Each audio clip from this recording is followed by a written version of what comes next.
Hi, good morning, everybody. Welcome back to the 13th Integer Emissions Summit in AdBlue Forum Europe. Today is the second day of the conference. It's a three-day conference, and the choices you'll have today, this is a combined session between heavy duty and non-road. And we're just going to sort of reflect on and think about sort of the future of diesel and the impacts, the future of the industry, the impacts clean diesel might have, and alternatives as well. So over this session, you'll hear from Tim Cheyne, and then we'll have a panel discussion to discuss the topic I just mentioned. In the other room is the passenger car and AdBlue forum, and after the break, we'll split into the heavy duty and non-road session. So if you're interested in heavy duty, which will cover clean diesel and alternatives, I'd recommend that you stay in this room. But if you're interested in the non-road side, so hybrid, electric, and autonomous, there is I think it's seminar room 3, and it's down at this end of the conference center.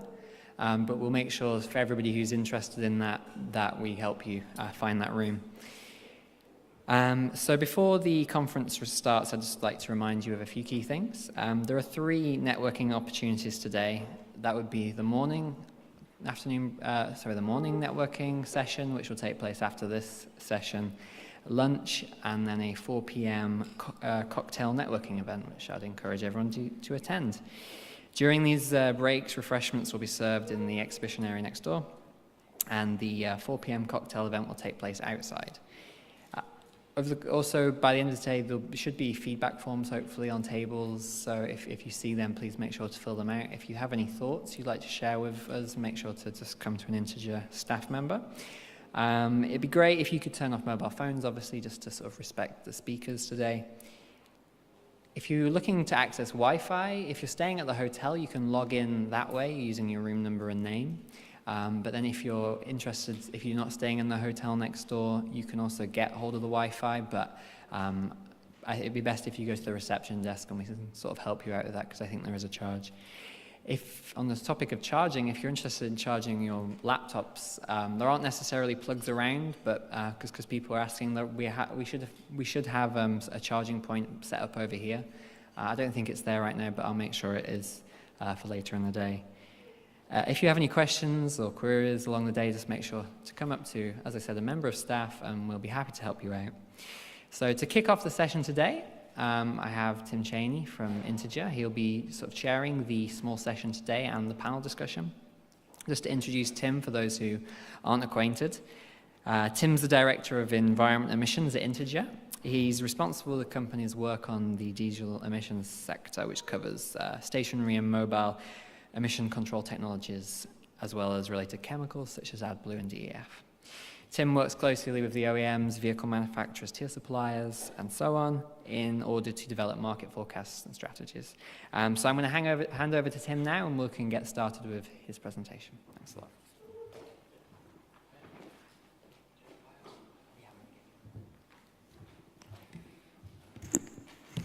lot. Thank you, Ben. And a very good morning to everybody. Good to see you up and bright and fresh. Just been saying to different people today how good it is to be in Dresden. This venue is spectacular on the river, and I hope you had a chance to go and see the town last night. I haven't had a chance yet, but I'm hoping to stroll down the river and see the old town later today. If you joined us yesterday, you would have been involved in some of the discussions we had. For me, the highlights were, I guess, just getting a clearer update on where we are on the heavy-duty side with Vecto, the simulation tool. We had some debate about the next steps. I guess the clear thing is certainly that the next step is the requirement by manufacturers to declare their CO2 for model year 18. So that's quite close. Quite soon we're going to have manufacturers having to use the simulation tool to tell their customers how much fuel efficiency to expect from the different configurations they're buying from their suppliers. The following step, of course, is where the debate comes. When do we start seeing regulation of fuel efficiency and CO2 in Europe in a similar vein to what we've already seen in so many other parts of the world? In the US with the greenhouse gas phase 2 coming up, in China and Japan, we already have limits. So I think the momentum is almost inevitable. And I guess what manufacturers were saying yesterday is that they would prefer to have some time to see how the declaration impacts on efficiency and performance of vehicles and customer buying behavior before we step straight into the next step. of actually regulating CO2. The other interesting thing I drew from yesterday was the presentation right at the end of the day, which I hadn't heard much about before. We had a presentation on remote sensing of emissions, roadside emissions testing. And that, for me, just seemed to be an interesting opportunity for Europe in particular to tackle some of the issues to do with emissions that are currently being faced. In terms of some of the cheat devices, that aftermarket cheat devices that are being installed on trucks. It's a huge problem. I think the Commission's seriously debating what to do, trying to push national governments to take action. Manufacturers are very concerned at the level of investment they've put into vehicles which is being switched off. So I think remote sensing could be quite an important aspect of enforcement going forward. If it's such a cheap and easy way of assessing vehicle emissions performance, and such an easy way of assessing if someone's installed one of those aftermarket devices. So hopefully we'll see some movement on that. I think every other way we've heard of to tackle that issue is just too laborious, too expensive, too complicated. So hopefully we'll see some progress in the next year on tackling emissions, on the emissions cheating by customers on the truck side. But that's not my topic today. I'm looking today at the outlook for diesel engine, diesel powertrain, just as a way of opening the day's session. As Ben said, we'll split into two streams after this, non-road and heavy duty, so you'll have the opportunity to focus on those topics. But we thought just to bring everyone together this morning and have a debate about where we see the future of diesel. Of course, prompted by the Dieselgate scandal, that's become such a high agenda item in the press. The issues we faced were so hidden, I guess, or just so unknown to the public until September 2015, when suddenly even your friends would have started asking about what is exactly involved with diesel emissions and defeat devices and all the technical terms that have suddenly become quite common parlance if you even if you're down with having dinner with friends rather than having an industry discussion. And I think that's had an impact on the general perception of diesel. Of course it has, not just for passenger cars but for all applications. Many politicians have started to see the traction they can have in terms of the reception they receive by talking very negatively about diesel, and that's become, I think, an unhealthy discussion in some ways. So we're going to have a panel discussion right after I've finished my short introduction, and we'll have a chance to all share our views on, debate our views on where we see the future of diesel. So what I thought I'd do is just quickly give an overview of where the diesel powertrain situation in the main segments in Europe, and just give some perspectives, highlighting some new technologies that are coming up, which throw up some questions, I guess, about what could be coming in the future, and just give us a framework to debate during the panel discussion. So I'll start with heavy duty, and just a perspective on the European heavy duty vehicle market. Of course, the crisis back there in 2009 saw the sales of heavy duty vehicles almost collapse. They did collapse almost to half of what they were before, and we've had a slow and steady recovery, but not even back to where we were in 2007-8 time frame. The growth is the return to growth has been mainly on the heavy duty aspect, which is the green section of my charts, and of course Germany, where we are now, is the dominant market, both medium and heavy duty. But the recovery has, in the last few years, has been more dominated by countries that had the biggest fall during the crisis. So we've had a bigger return to sales from countries like Italy, France, Poland, where sales were really slow, just about non-existent during the worst part of the crisis. And those markets are coming back as the economies recover and start to show some strength. It's a debate as to when we'll see vehicle sales return to 2007 levels. It's going to be well into the 2020s, depending on who you speak to, but it's certainly a longer-term proposition. So I think the current level of sales is probably the level where we'll see things go for the next few years. The mix of powertrains is interesting. So we always assume on the heavy-duty truck side that it's just about 100% diesel. There's not much happening in other fuels or types of powertrains. Medium duty, we see some on trucks. We see a very, very small start on some hybridization and some mixed powertrains, alternative fuels. I guess it's more on trucks and buses where there's more penetration on non-diesel powertrains, of course. Certainly mild hybrids and hybrid buses are a big development or a big issue, a big portion of sales, depending on the country, sometimes 10 or 20% of sales or more. Really tackling that city air quality issue, especially on the driving cycles, of course, for buses where stop-start driving is important and where hybrid makes a lot of sense. But the dominant, of course, buses and coaches are 10% or roughly there of sales of commercial vehicles. So what about trucks? That's the big question. Are we going to see a move away from diesel powertrains for trucks? And that's what I thought I'd tackle just in a few slides.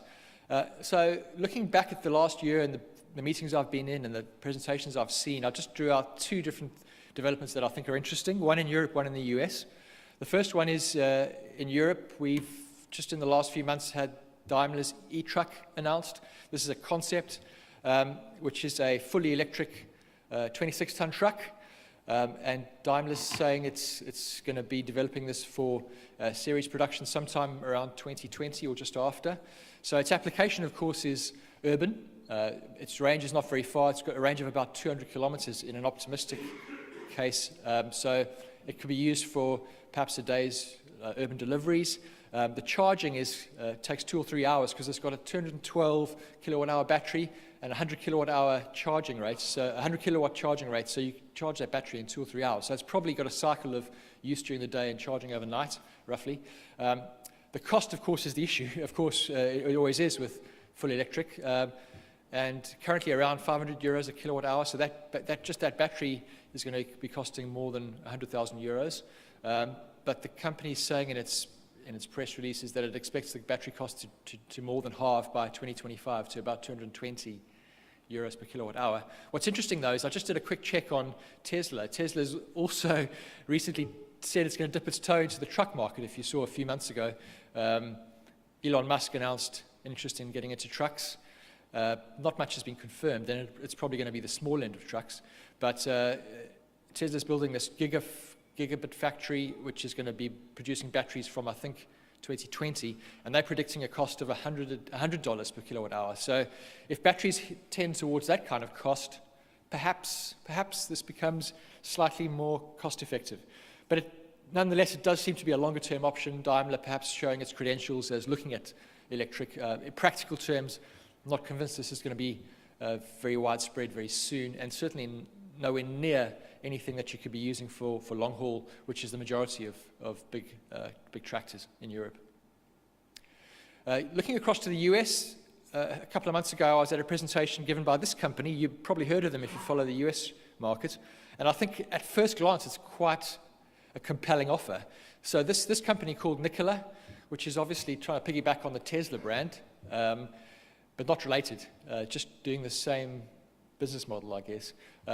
Pushing this product quite hard, the Nikola One, which is actually their second concept. Their first concept was a fully electric, like the Daimler battery truck, but because of the cost of the batteries, they've switched to this concept, which they're calling Nikola One, which is a 1,000 horsepower hydrogen fuel cell Class 8 tractor. So competing directly against the big Class 8 tractors in the US, supplied by Daimler and Volvo and the others. When you look at their marketing, a lot of what they push on this vehicle is the actual design of the vehicle and the comforts and the performance of the engine. So they're not yet pushing the environmental credentials, which you think would be something they need to. But they're trying to combine, similar to Tesla, a package of environmental advantages plus outstanding performance. So the cab's bigger, it's got independent suspension, it's got better acceleration, it's got a low center of gravity, a lot of stuff that they push to operators as an advantage. It's, of course, got a lot of technology on it. So it's got a fuel cell in there, it's got batteries, a lot of extra new technology that's going to be innovative and expensive, but quite optimistic about how quickly they can get this going. They've got a 2021 production target, so moving quite fast. Support from industry is strong, so some big companies like Ryder and US Express have already placed orders. I guess these are companies that need to show their credentials in terms of environmental performance, so it's perhaps no surprise that a company launching a product like this would get some orders from some big players, but they do have big players supporting them early stage. What's interesting, I think, though, is if you look at their business model. So this is what they presented at the at the launch presentation I was at, and this is comparing their economics with a standard Class 8 diesel truck. And you can see that they've done some interesting things. They've said, first of all, that their option will be a 7-year lease. So dividing those high initial costs between 7 different years. Most buyers of Class 8 trucks would lease a truck for 3 or 5 years. So that's a 7-year term is long. The other interesting thing they've done is they've lumped the fuel costs into the annual payments, the lease payments. So they're saying zero fuel cost, but we'll give you all the hydrogen you need as part of your $84,000 payment. I guess that means it's going to have to be used by operators driving that full kind of 200,000 miles a year distance. But it does disguise the fact that there's big question marks about the infrastructure, of course. Where are we going to see the hydrogen coming from? It's the age-old chicken and egg question. And Nikola's saying that they will develop a network of hydrogen filling stations along major corridors, starting in California, with support from governments from state governments in some cases, and some filling station operators. But I think the cost question and the hydrogen infrastructure question does pose big challenges to the company. And I think we need to keep an open mind about this, but I think that at the moment the cost balance and that infrastructure question makes it a challenging proposition. But they're forging ahead, so it's certainly one to watch in terms of what could be happening in North America, which may spill over to the rest of the world. Finally, just to conclude, this is a chart by one of our partners, KGP, Nib Gorbazano, and it's not that clear to see, but I can explain. This is just a chart showing impact on CO2 on the y-axis. So biggest impact on CO2 would be further up there. So you've got hydrogen fuel cell, battery electric, big impact on CO2. You could probably remove CO2 completely with the right fuel balance along on that y-axis. Then on the x-axis, this is suitability, including cost. So cheaper, more convenient options here on the right. So you can see up at that top left corner, high impact, high cost. We've got the Nikola concept, fully electric like the Daimler e-truck. I think because of those reasons, it's quite far away in terms of practical applications. More likely to be seen are the cheaper, more effective options along certainly the blue options, which are some of the things we've seen just as part of Greenhouse Gas 1 in the US and some of the recent developments in Europe. Simple changes like low resistance tires, aerodynamics, electrification of auxiliaries. Those are all the blue circles which are coming in and I think inevitable. Dual fuel systems are an interesting option because they're not that expensive, but you have the infrastructure challenge, so that might not be so easy to implement. And I think in the short term, our conclusion really is that some of the lower impact but cheaper options are inevitably going to be the options we see in use in the next 3 to 5 years. Start-stop technology, these are engine downsizing, these are the things we're going to see short term. And our view, and we'll debate this in the panel, is that the more dramatic technologies are probably well beyond 2020 because of their cost. Next, looking at light-duty vehicles. This is, of course, in the context of the Dieselgate scandal and the press we've seen covering a wide variety of manufacturers and some of their practices and approaches to regulation, Euro 6 regulation. This is just some background. The vehicle market, light-duty vehicle market in Europe has bounced back more robustly than trucks have. So if you look at the recent growth, we've had 3 or 4 years of growth in cars, and 2017 has been a pretty strong year in most countries so far, so the trend continues, almost back to the pre-crisis levels of about 18.3 million vehicles. So a positive trend overall. Some countries growing really, really robustly. Italy, Germany, we've seen more than 100,000 vehicle growth last year. And so the overall trend is positive, of course. But the diesel vehicle question is the one that is the question for today and for me for this session. So I've pulled out some data just to think about some of the issues that affect diesel vehicles. A lot of the press, of course, and some of the political statements, the mayors of some cities, all talking really about banning diesels and quite a popular move, but it's normally in reference to older diesel vehicles. So just looking at the mix of diesel vehicles by country, the top 5 European markets, you can see there, most countries, the grey represents Euro 4 and below emissions standard. So in most of the big markets and even the smaller markets, more than half of the vehicles on the road, light duty, are Euro 4 and below. Euro 5 forms about a third mostly in the countries, and Euro 6 has been more recent, are right at the top there, 10-20% normally. So I think if we see any action politically, it's likely to be to address these vehicles. We hope common sense prevails, and especially with the robustness, I think, of Euro 6 with RDE, the latest, the final step. We hope that that convinces politicians that Euro 6 vehicles are clean enough, especially compared to gasoline vehicles. But the question is, what's going to happen to this section of vehicles? The UK has got a lower share because diesel vehicles were promoted more recently in the UK than other countries. But yeah, the share is still quite large of older diesels, which is, I think, an important political point. This is the mix of vehicle sales by year. So the latest year we have data is 2016, of course. There was a small decline, smaller than you may expect in diesel sales in Europe, diesel vehicle sales. So dropping from about 52% to 50% last year. What's interesting is suddenly this blue section is popping up, which is alternatives, including plug-in hybrids. So I think we are inevitably going to see some really strong growth in that segment. That was at the cost of both gasoline and diesel. I guess some of the plug-in hybrids are gasoline hybrids, so that explains that development. More recently, in 2017, we've seen a further decline in diesel sales. Quite dramatic headlines in Germany and the UK and other countries in the last couple of months, but still a big share. So Germany, there have been headlines about 20% decline in diesel sales, but the share is still about 41%, I think, in May.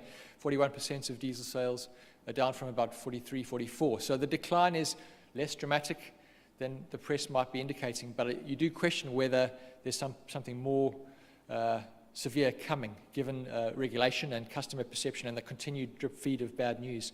But overall, in terms of diesel car sales, what these shares mean, combined with the overall growth in vehicle market overall, is that we're seeing, even last year we saw a small increase in diesel passenger car sales. But our view is that's going to be the last year of growth. I think we'll see a decline in 2017 because of a further change in the splits of car sales towards gasoline and alternatives. This is a busy chart, but I wanted to put it in because it shows an interesting evolution. This is the main countries in Europe and their sales of passenger cars by diesel. So you can see an overall trend. First of all, at the end, most countries dropping off in 2016. I think there was only one country that showed a small increase. I think it was Italy. I'm not sure why, but most countries showed a decline. But you can see the pattern. Many countries incentivizing diesel 5 or 10 years ago, seeing that big ramp up because of the CO2 advantages, and then, of course, flattening out and now dropping. So a good example would be Ireland. Look at that, big old ramp. Norway, very dramatic. Of course, Norway talking now about going fully electric by a relatively short time frame, I think 2025. So this big bounce in diesel car sales up to 75% in Norway and collapsing down again. I guess for most countries in Europe, we expect that to be somewhere in the middle ground. And for our forecast, we work with LMC Automotive, and they've just updated their forecast of diesel passenger car sales as a share of total just in the last month, and they're now seeing the diesel share dropping to 33% by 2024. They had that at about 38%, or 36% just a few months earlier. So I think we would agree. We do expect this decline, but long term, we do see a role for diesel because of the need for diesel in OEMs' CO2 for 2021 targets, European targets, and the advantages diesel offer in terms of performance. So I guess the big question is, how good are manufacturers going to be at convincing buyers that diesel performance that is now well recognized can be continued alongside strong environmental performance? A lot of open questions here, though. You have to say that range of that 33% could be as high as 40 in 2024, could be as low as 20, couldn't it? So it really depends on how manufacturers handle the crisis going forward. But the overall point would be we do see diesel vehicle sales, light-duty diesel vehicle sales, declining from this year. So you can see there from 2017, small decline on 16, but then quite a dramatic fall, losing even 2 million per year vehicle sales by 2024. Finally, just a quick note on non-road machinery, the other important segment for diesel engines. I just put this up because it's important to note that Europe's far ahead in terms of regulation. We have stage 5 coming up in Europe.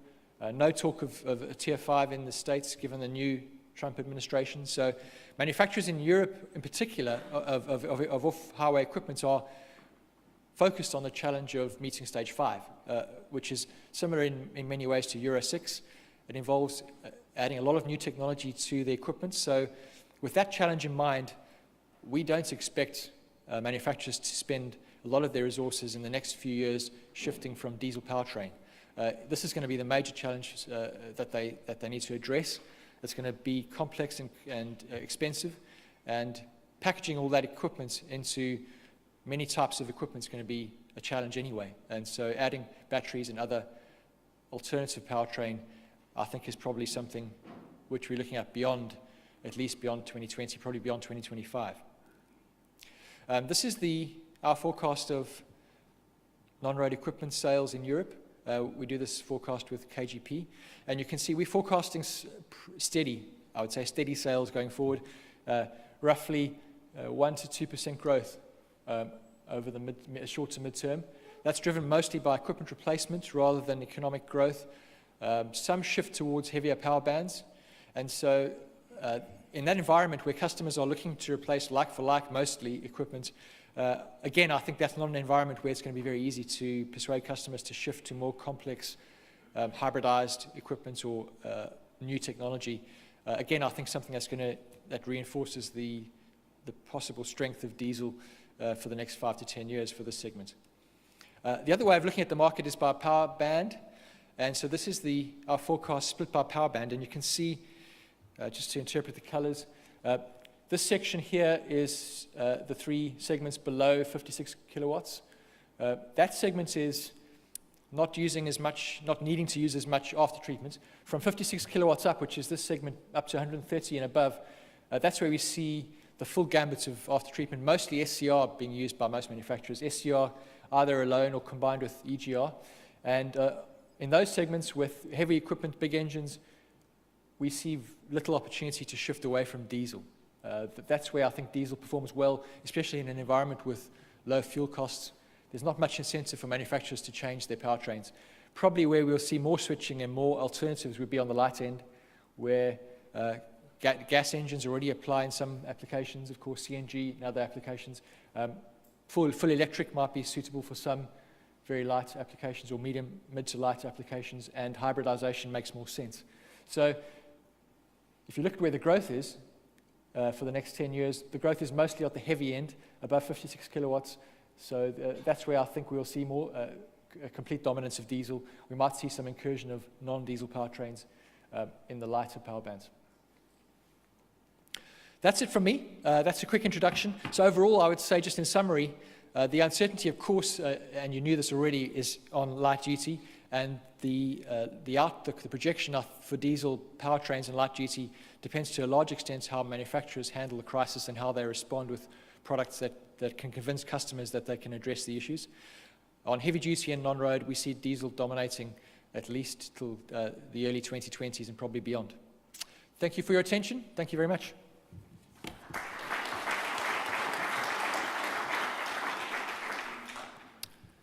I have some time for questions, I guess, before we move to the panel. So if anyone has any questions on what I've just presented, raise your hand and we can deal with those, and then we'll move straight to the panel discussion.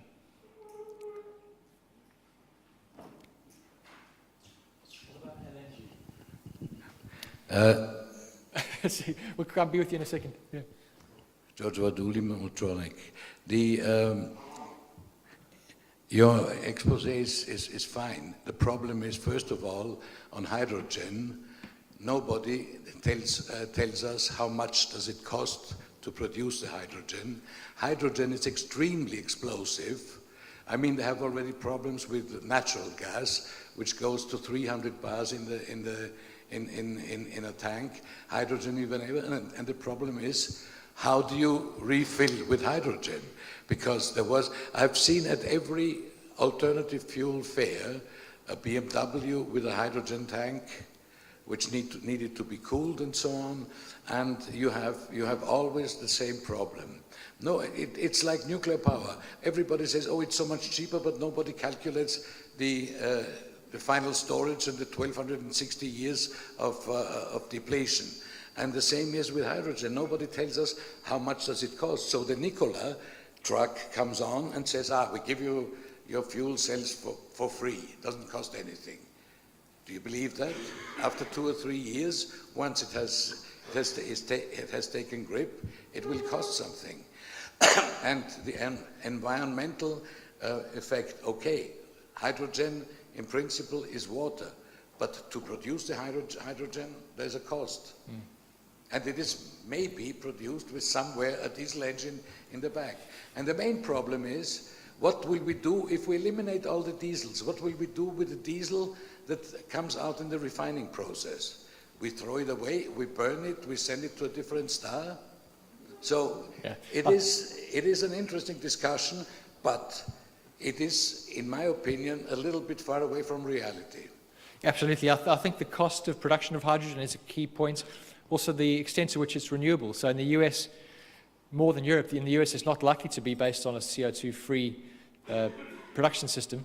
So therefore, that raises the questions about how renewable is the whole system, on a well-to-wheel or full life cycle basis. That's not as convincing, and Nikola avoids those questions quite neatly at the moment. Long term, you could imagine we could have production of hydrogen from wind power and other ways which would be CO2 neutral, but short term it's very difficult. And the infrastructure challenge is true, although when I've challenged people who know about this stuff, they do say that the infrastructure, the safety has been addressed, and there are test stations with hydrogen in different parts of the world. So that's probably less of a challenge, but how do we produce the hydrogen in a cost-effective manner and get it distributed in a cost-effective manner is a bigger challenge, I think. Yeah. You have the problem already with LPG stations, where they say it's dangerous, and LPG is a tenth of what hydrogen is. That's right, yeah. And the high pressures involved there, it's certainly not the end of the question. But it is interesting that Nikola switched to the fuel cell approach, acknowledging that battery, even the medium-term outlook for battery would not allow a battery electric Class 8 tractor on long-haul duty. So it's the only possible alternative to diesel on the long-haul application, other than LNG, of course, which is your question. Yeah. Go. So what about LNG? I think it's gas in all forms is a very promising prospect, CNG and LNG, but the problem is just the current price of fuel. So I think before the recent collapse in oil prices, I think we would have seen a really strong growth in Europe and in the US and in China and other places for gas-powered engines. But the fact that diesel is just so cost-effective, it really does pose problems for those alternatives, both in terms of getting the volume of gas engines up. So we've seen the developments of a range of natural gas engines being put on hold because of the less promising business case. And so perhaps in the longer term, when diesel oil prices recover, if they do, then I think we'll see gas resurge. But it seems to me that the most compelling case for gas so far has really been on, I guess, applications like the US waste truck, which is just a return to home cycle where the infrastructure is easy and the application is perfect for that. Because the stop-start driving, it addresses the emissions issues, not just the CO2. So it remains, unfortunately, for natural gas as a fuel, it remains a marginal technology, just driven by the fact that oil's so cheap. Yeah. Yes, but, sorry, because LNG, you have the problem, it needs to be on a truck that's constantly moving. Because if you have it on a car and you park it 2 days, after 2 days, most probably you have only half of it. it starts boiling off, and then you have the greenhouse gas effect. Absolutely. Any more questions? No, in that case, I'd like to invite the panel to the stage, and we will start the panel discussion.